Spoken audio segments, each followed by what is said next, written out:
Welcome to fortress Pakistan. اگر میں CIA را یا موساد کا ہیڈ ہوتا تو میرے لیے سب سے بیسٹ انویسٹمنٹ اپورچونیٹیز جو پاکستان میں کچھ سال پہلے MQM ہوتی اور وکیل ہوتے، اور اگر آج کل کی میں بات کروں تو سب سے بیسٹ انویسٹمنٹ میری جو ہے وہ TLP اور وکیل اگین ہوتے، کیونکہ MQM ایک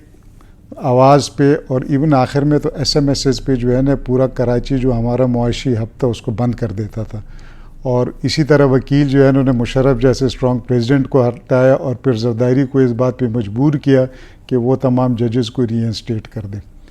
آج کل جو ہے وکیل پھر آپ نے کرد کے تقریر سنی ہوگی، اور جس طرح وہ اینٹی آرمی تقریر تھی، اور جو اس کے بعد جو ہمارے چیف جسٹس جو جسٹیفیکیشن دے رہا تھا اور جو اس میں جو نعرے لگ رہے تھے آزادی آزادی آزادی، تو اس سے سب کو ظاہر ہو گیا تھا کہ وہ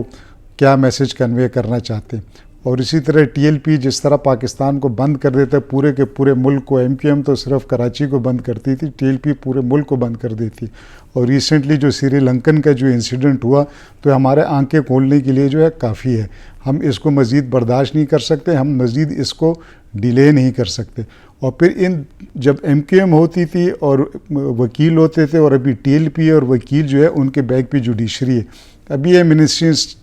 انٹرنیشنل نے کل پرسوں کا ہے کہ ہمارے پاکستان کے جو سب سے کرپٹ دو انسٹیٹیوشنز ہیں پولیس اور جوڈیشری ہے. جوڈیشری ان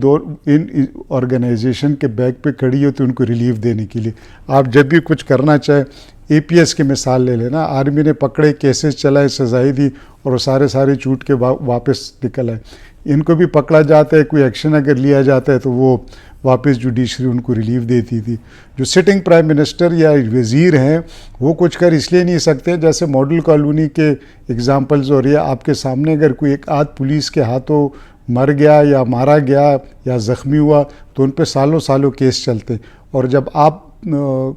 پرائم منسٹر نہیں رہتے، وزیر نہیں رہتے، تو اس کے بعد وہ یا تو اس کے فالوورز آپ کو مار دیتے جب آپ کے ساتھ سیکیورٹی نہیں ہوتی ہے، اور یا جو ہے وہ آپ کے خلاف جوڈیشری میں کیسز چل رہے ہوتے ہیں اور آپ کو یہ ڈر اور خوف ہوتا ہے کہ آپ کو جو ہے سزا ہو جائے گی. تو اس لیے یہ ذمہ داری پاکستان آرمی کی رہ جاتی ہے، اور ہماری ملٹری انٹیلیجنس کی جو انسٹیٹیوشنز ہیں اسی کے رہ جاتی ہے کہ وہ کچھ کریں. اگر اس پوائنٹ پہ ہم لوگ یہ کہیں کہ بھئی ہم بدنام ہو جائیں گے، ہمارا بارے میں آلریڈی اتنا پروپیگنڈا ہو رہا ہے، تو بھئی جب ہم جان دینے کے لیے اس ملک کے لیے تیار تھے تو تھوڑے بدنام نہیں ہو سکتے اس ملک کے لیے مزید؟ یہ سب جو آزادی کے وکیل نعرے لگا رہے تھے، جو کرد تقریر کر رہا تھا، جو TLP ہے، سب آپ کو دبانے کے لیے، سب آپ کو بیک فٹ کرنے کے لیے سب کچھ کیا جا رہا ہے، تاکہ اگر آپ کوئی ایکشن لینے کا سوچے، آپ کچھ کرنا چاہیں تو وہ آپ اس وجہ سے ہیزیٹنٹ ہو کہ یار آلریڈی ہم اتنے بدنام ہو رہے ہیں تو اور بدنام ہو کرنے دیں پولیٹیکل لیڈرز کو، ریلیجس لیڈرز کو، جو کچھ بھی وہ کرنا چاہے. خدا کے لیے آپ ان کے اس پروپیگنڈا ٹیکٹکس پہ مت آئیں اور کچھ کریں، ورنہ اگر ملک نہیں رہے گا تو کیا رہے گا؟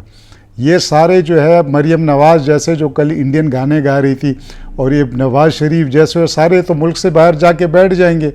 یہ ان کو تو اس ملک سے کوئی انٹرسٹ ہی نہیں ہے. ہم لوگ ہیں جو اس پاکستان کے رہنے والے، جو ہماری نسلوں یہاں پہ رہنا ہے، ہم لوگوں اس ملک کا فکر ہے. تو میرے پاکستان آرمی اور جو ریلیٹڈ انسٹیٹیوشنز ہیں، انٹیلیجنس انسٹیٹیوشنز ہیں، ان سے ریکویسٹ ہے کہ this is high time now, new people must step forward and do something about it.